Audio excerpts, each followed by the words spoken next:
Allez, une autre entrée, c'est une ambiance un peu plus mystique, Mike, une entrée d'un Libanais, cette fois-ci, Hamza, j'espère que je n'ai pas écorché son nom, appelé aussi Saïd. Alors c'est son nom de famille, hein, Sayed, Hamza Sayed, qui est donc un combattant libanais, mais il ne vient pas tout à fait en direct du Liban, puisqu'il s'entraîne au fameux club de Sydney, dont on a déjà vu plusieurs combattants au MMA FTT de Sydney. Donc ce combattant étranger à l'Australie, eh bien, s'entraîne en Australie avec l'ensemble de son club, dont une bonne partie est à Tahiti. Je crois qu'il y a 6 ou 7 combattants de ce club ce soir. Et pour l'instant, eh bien, ces combattants de Sydney font beaucoup de mal à nos Tahitiens, puisque je crois qu'ils ont remporté pour le moment tous leurs combats. Alors on l'a vu, hein, c'est son premier, on le découvre aussi, apparemment c'est ses premiers pas dans l'octogone, hein, donc en MMA. Mais il ne faut pas se fier à l'eau qui dort, on va dire, Beiteho, hein. On sait que les Libanais ils ont un style bien précis, dur au mal. Voilà, alors c'est peut-être... les gens pourraient dire que c'est des préjugés, mais après on sait que certaines nationalités ont des styles un peu à eux. Et les Libanais sont assez durs au mal et il y en a beaucoup qui sont très forts en lutte. Donc je pense que Hamza devrait essayer de lutter ce soir face à Keoni.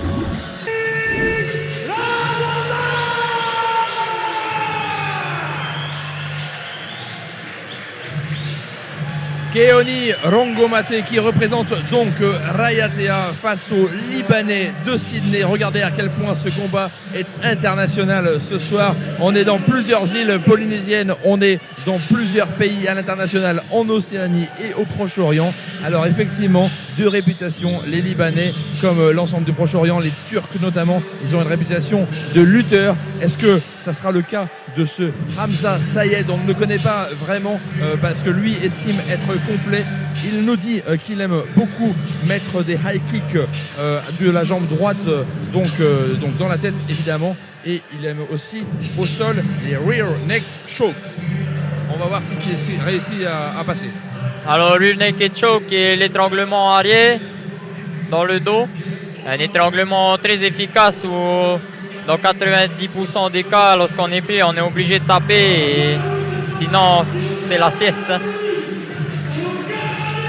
Alors est-ce que ça va être le game plan ce soir? Tu l'as dit, il a un sacré crochet qui peut être fatal pour son adversaire. Est-ce qu'il va plutôt opter pour une phase plus technique au sol? En tout cas, on va le découvrir dans quelques instants. Alors s'il n'y a pas de surprise, Keoni va choisir évidemment la boxe, puisque c'est un puncher et notamment il nous dit que son arme fatale c'est le crochet du droit. On se souvient de son dernier combat à Fatawa qui s'était fini sur un KO. Ça serait quand même incroyable qu'il réédite l'exploit ce soir, ça serait magnifique. Et c'est ce qu'on lui souhaite. Et cette fois ce serait sur un combattant étranger, ce qui est encore plus probablement glorieux. Il attaque sur les low kicks. Ouais, on voit Keoni qui essaye de garder sa distance en attaquant avec des low kicks et notamment des coups en ligne avec son jab. C'est du bon travail pour l'instant. Il continue les low kicks. Hein. Bon travail de ça pour l'instant. On a remarqué que les combattants de Sydney arrivent bien à garder le centre de la cage. Est-ce que c'est quelque chose de particulièrement important au MMA? Ah oui, très très important car c'est toi qui peux dicter le combat. C'est-à-dire que c'est toi qui chasses ton adversaire. Déjà psychologiquement, ça a une influence. Et en plus de ça, tu le mets dans des positions où il va se retrouver contre la cage et donc aura moins de capacité à défendre et à pouvoir t'attaquer nous aussi. Mais pour l'instant, Keoni fait du très bon travail à garder sa distance avec son adversaire. Il a bien défendu le takedown et là il récupère le centre. Waouh, magnifique calf kick. Ça a touché à l'arrière de la cuisse.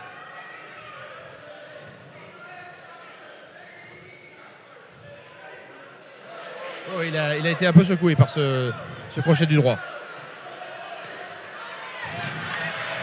Bon travail de Keoni pour l'instant. Hein.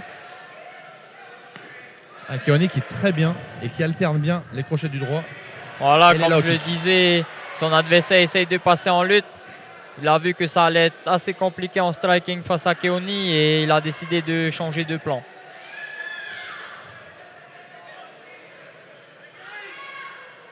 Alors, Keoni qui est contre la paroi, hein, qui essaie justement de contrôler son adversaire. Bon, il ne faudra pas qu'il se fasse prendre dans la garde du Libanais. Pour l'instant, qui c'est qui contrôle? C'est Keoni qui contrôle. Non, pour l'instant, je pense que c'est plutôt le Libanais qui est dans une position pas mal. Keoni aurait dû plutôt essayer de lâcher et d'essayer de céder de la cage avec son dos pour se relever. Donc là, quelle serait la petite solution qu'il faudrait qu'il fasse, qu'il dégage ses jambes? Il faudrait qu'il se mette peut-être sur le flanc pour pouvoir dégager une jambe déjà. Et prendre un crochet dans sa garde. Voilà, pouvoir travailler sur un butterfly hook, un crochet intérieur avec sa jambe et ensuite pouvoir essayer de se relever. Là, il est passé en grand end pound. Là. Oui, il est en très mauvaise posture, mais c'est pas fini. Il faut qu'il explose pour essayer de sortir de là. Et surtout, il reste 19 secondes. C'est ces secondes qu'il va falloir tenir. Allez, Keoni. Il a la salle avec lui. Le Libanais qui marque des points, mais après ça va, il n'y a pas de dégâts trop significatifs. Et c'est la fin du round. En tout cas, Waitero, est-ce que cette fin de round lui permet avec certitude de remporter ce round? Alors, je ne dirais pas avec certitude. Je pense que c'est un round quand même assez difficile à scorer parce que Keoni a vraiment donné beaucoup plus de frappes significatives que son adversaire et fait beaucoup plus de dégâts. En tout cas, tout reste à faire. Il reste 2 rounds. Keoni a beaucoup envoyé quand même dans le premier round et j'espère qu'il a encore du jus en réserve et qu'il peut encore défendre ses takedowns et essayer de garder sa distance. Et pour l'instant, c'est le Libanais qui met la pression sur notre représentant. Une grosse pression. On peut voir un body lock de la part du Libanais. Il a joint ses 2 mains sous les aisselles de Keoni et là, il a réussi à l'amener au sol.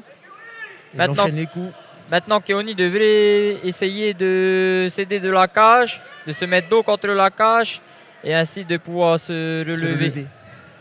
Et est-ce qu'il aurait intérêt à saisir les jambes là? Keoni? Oui, pour se défendre. Pas vraiment dans cette situation. Il vaudrait mieux qu'il essaye d'abord de se remettre, de mettre un barrage entre lui et son adversaire, comme ce butterfly qu'il vient de placer.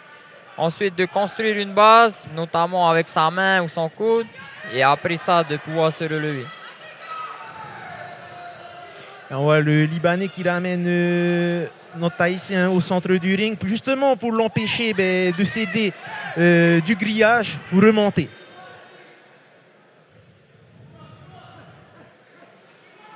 Et là, ça va être difficile pour Keoni parce qu'il faut qu'il dépense de l'énergie aussi pour revenir vers le grillage et céder de la paroi aussi. Oui, et le problème, c'est qu'en plus de ça, plus longtemps il va rester en dessous dans des positions difficiles et plus ça sera dur pour lui par la suite d'en sortir et il va se fatiguer également. Alors là, on a une technique d'étranglement là qui essaie de passer. Oui, on voit un arm triangle, katagatame comme les Japonais l'appellent. Ça allait plutôt tight, mais pour l'instant, Keoni continue de défendre. Mais contrairement au premier round, il reste beaucoup plus de temps à tenir. Super défense de Keoni qui arrive à reprendre une garde face à son adversaire et à recomposer avec ses jambes. Très bien. Et voilà, on arrive maintenant en full guard. Et le Libanais qui ne lâche pas le centre de l'arène aussi, qui reste au centre justement pour éviter de se rapprocher au maximum de la paroi. Oui. Il élimine les chances de Keoni de se relever. C'est beaucoup plus dur de se relever en plein milieu qu'en s'aidant de la cage. Alors Keoni va avoir beaucoup de mal à récupérer ce round. Ouais, évidemment, dans le troisième round, il faudrait qu'il reste debout. Et c'est difficile de tenir son adversaire à distance qu'on n'a plus de jeu, j'imagine.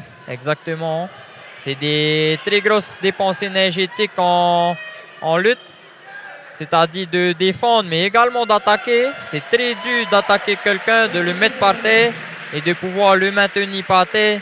On serre, on congestionne rapidement et après l'acide lactique fait effet et ça devient compliqué à la fin du combat. Allez, on mise là-dessus. Un KO du point droit. Allez, Crochet du droit. allez, un KO du crochet du droit. En tout cas, on devine certainement que le Libanais va essayer encore d'aller chercher la lutte vers son adversaire. Voilà, comme tu disais. Avec un double leg. Voilà, il sait qu'il est plus puissant, meilleur que lui, le Tahitien, sur le niveau striking. Donc à mon avis, il faut qu'il fasse la différence au sol en lutte. Et Keoni a une belle opportunité là de se relever. Il faudrait qu'il ramène son talon à sa fesse et qu'il puisse se remettre sur le genou. Et la pression qui est mise encore du côté libanais, on le voit bien avec la tête qui vient gêner la mâchoire, mettre un coup de pression sur la mâchoire, ça fait partie du game plan. Elle est bien fort sur le haut du corps. Effectivement, il pèse de tout son poids, en particulier au niveau des épaules. Oui, et permet comme dans tous les sports de combat au sol de maintenir son adversaire, de tenir le torse. Et comme vous pouvez le voir, le Libanais, lorsque Keoni a essayé de céder de la cage, il a tout de suite changé l'angle pour mettre Keoni parallèle à la cage et pour pas qu'il puisse s'en aider. Et ça, c'est très dur pour Keoni parce que ça va lui demander encore plus d'énergie pour pouvoir se relever. On voit une forme de lucidité, d'intelligence dans le combat de la part de ces combattants venus de Sydney. Oui, très important. Comme on dit dans le MMA, le fight IQ, c'est ton intelligence de combat. Et je pense que si tu as toutes les qualités mais pas l'intelligence de combat, c'est très très dur pour toi d'être un très bon combattant. Et on est dans la même configuration que depuis tout à l'heure. Ouais, et la le seule Libanais solution, qui reste évidemment, sur son adversaire. Ouais, on sent bien que pour Keoni, la seule solution, c'est de se relever et de terminer le combat debout. Mais on voit mal comment c'est possible actuellement. Oui, je pense que Keoni accuse un peu le coup. Il m'a l'air assez fatigué. Il avait la bouche ouverte quand il respirait et ça peut être un signe de fatigue. Mais on ne perd pas espoir et on continue de le Libanais qui va commencer à amener vers le centre, justement pour l'empêcher de remonter, continuer son travail en remontant en ground and pound et chercher peut-être la finalité, soit par soumission, soit par TKO. Là, Keoni devrait essayer de récupérer une demi-garde ou alors de renverser. Il donne son dos. Le Libanais qui a essayé de partir sur un rear naked choke. Comme on disait, sa technique préférée. Là, il y a les crochets qui sont installés. Oui, ça va être très dur de sortir. Là, Allez, il reste 10 secondes. Allez, on va simplement qu'il réussisse à finir ce combat.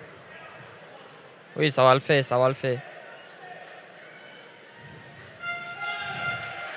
Et voilà le combat qui arrive à son terme au temps réglementaire.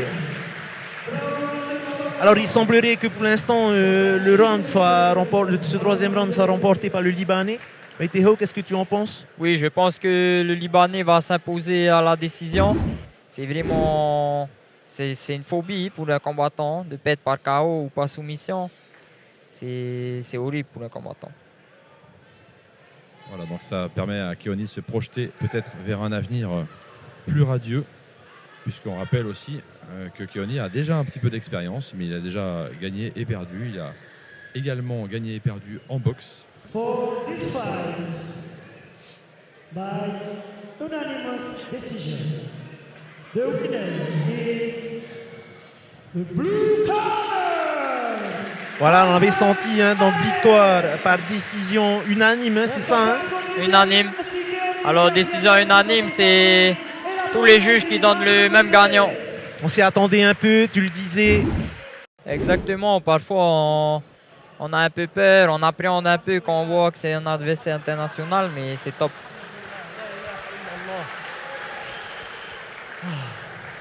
On va écouter à présent Ramza Sayed. Je vous rappelle qu'il vient du Liban, donc de très loin, même s'il s'entraîne à Sydney.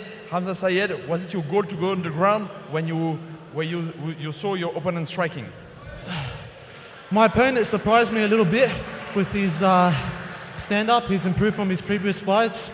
But alhamdulillah, through the faith and the tawakkul in Allah subhanahu wa ta'ala, he got me through and he got me through the victory in this fight. What can you tell me about your career? Because you're from Lebanon, but you train in Sydney, that's it? Yeah, so I was born and raised in Australia, but I have a Lebanese background. So I take great pride in my Lebanese background, but my roots are from Australia, down under back at home. So big shout out to all my supporters back at home. This one's for you. Congratulations.